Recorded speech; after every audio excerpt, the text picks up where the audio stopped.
If you're looking for a no-code automation solution, two names keep coming up: Zapier and OttoKit. Zapier is probably one of the most recognizable automation tools on the planet. OttoKit, formerly SureTriggers, is newer, but it's been making a strong case for itself, especially if WordPress is at the center of your business. So which one should you actually use in 2026? Well, I've been using both, and today I'm doing an honest side-by-side comparison on things like pricing, WordPress integration, app library, AI, MCP, and I'll build the same automation in both tools on screen. Let's get into it. Hi, I'm Larry with the OttoKit team. Now, before we get into it, you might be wondering how objective this comparison really is. And that's totally fair. The goal here isn't to convince you, it's to show you both tools side by side so you can make the right call for your own setup. At a high level, both Zapier and OttoKit are cloud-based, no-code automation platforms designed to connect apps and automate workflows without writing code. The key difference is that Zapier is more built as a general-purpose automation tool, while OttoKit is built specifically for WordPress. So while they solve a similar problem, they approach it very differently. So let's kick things off with the WordPress integration. So Zapier does have a WordPress integration. It's fairly limited, but it works reasonably well for basic things like form submissions and new post triggers. But if you want to automate around specific plugin events like a WooCommerce order, a Learn Dash course completion, a Fluent CRM tag being applied, those types of things, you're usually dealing with workarounds, webhooks, or third-party bridges. Zapier wasn't built specifically for WordPress, and you can start to notice that once you're building more complex workflows. This is where OttoKit has a genuine edge. When you install the OttoKit plugin and connect it to your account, it automatically has access to compatible plugins you already have installed, such as WooCommerce, Gravity Forms, Learn Dash, Fluent CRM, Cart Flows, BuddyBoss, and a whole bunch more. In most cases, they show up automatically without needing webhooks or extra setup.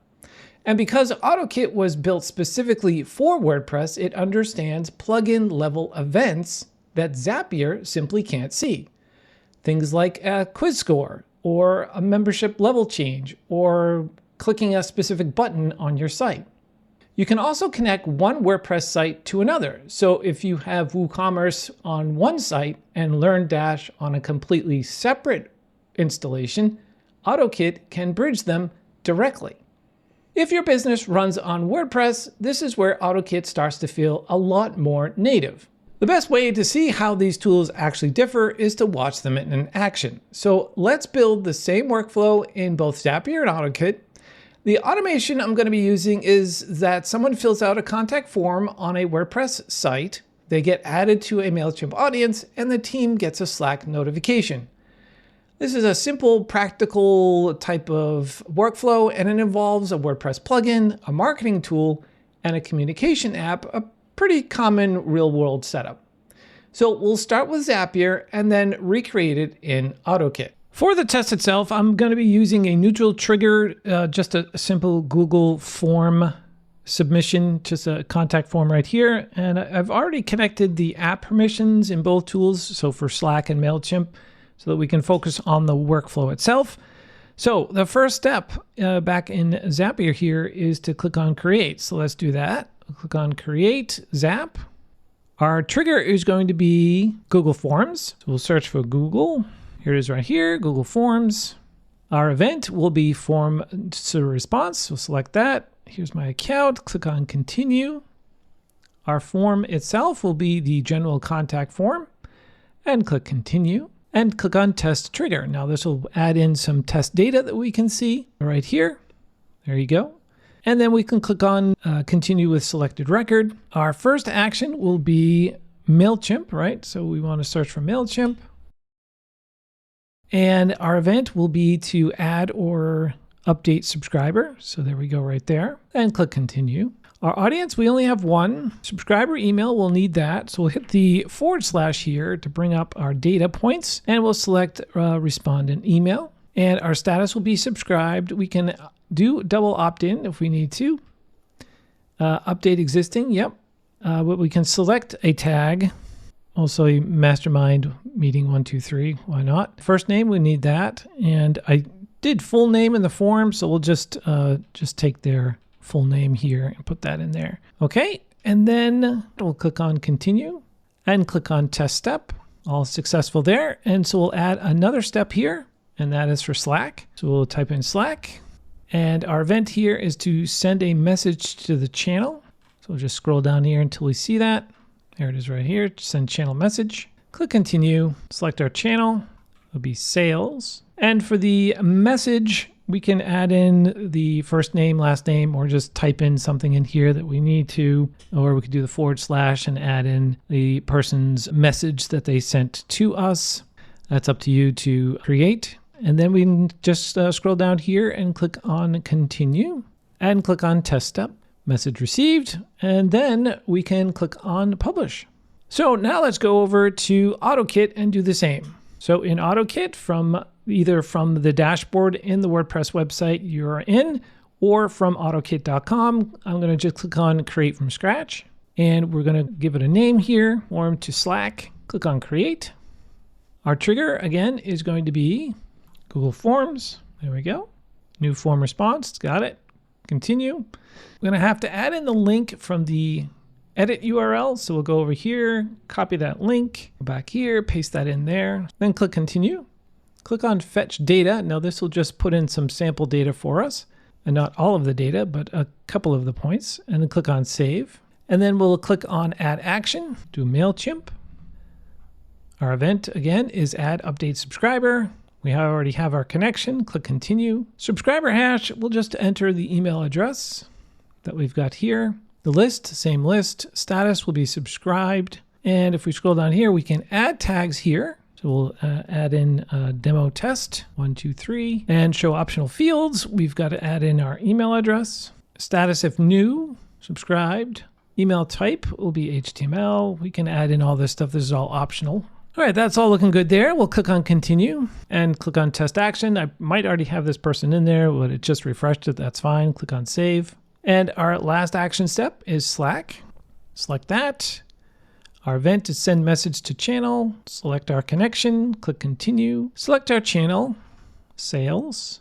And again, we can type in, anything we want in the message. We can add in the data from the form submission itself and click continue, click on test action. Got a little alert here from our Slack and click on save. And our last step, just like in Zapier, is to click publish. So that's how both tools handle the exact same workflow. Now you probably noticed a few differences in how each one handles setup. So let's talk numbers, because this is where the two tools diverge significantly. In both tools, each action step in a workflow counts as a task. So for example, a 5-step automation uses 5 tasks every time it runs. Where things start to differ is how those tasks are priced and packaged.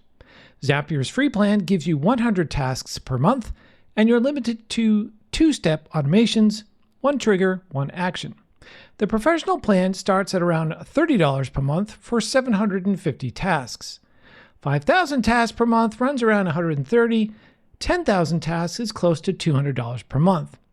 You do get a discount if you pay annually. There's also an overage model. If you hit your limit, Zapier keeps your automations running, but charges you at 1.25 times the base task rate. That may lead to some surprising bills if you're not watching your usage closely. OttoKit's free plan starts at 250 tasks per month, more than double Zapier's free tier, and there's no limit on automation steps. But like both tools, more steps still use more tasks. On paid plans, OttoKit offers standard subscriptions. For example, the business plan here is around $228 per year. It also offers something fairly unusual in this space, lifetime deals for each plan. Each plan includes a task limit. For example, the business plan includes 10,000 tasks per month, and if you go over your monthly limit, you can purchase additional task top-ups rather than being automatically charged like Zapier's overage model. And one thing worth saying, lifetime deals don't always last forever, and no one can guarantee what a pricing model looks like in 5 years, or even 5 months for that matter. If long-term cost predictability matters to you, factor that in. But at a current pricing, the difference can be significant, especially if you're a small business and WordPress agencies that might be managing multiple websites. Now let's focus on the app library. Now this is where Zapier still has a clear advantage. Zapier's app library is on a different league. Over 8,000 integrations versus OttoKit's about 1,300 plus right now.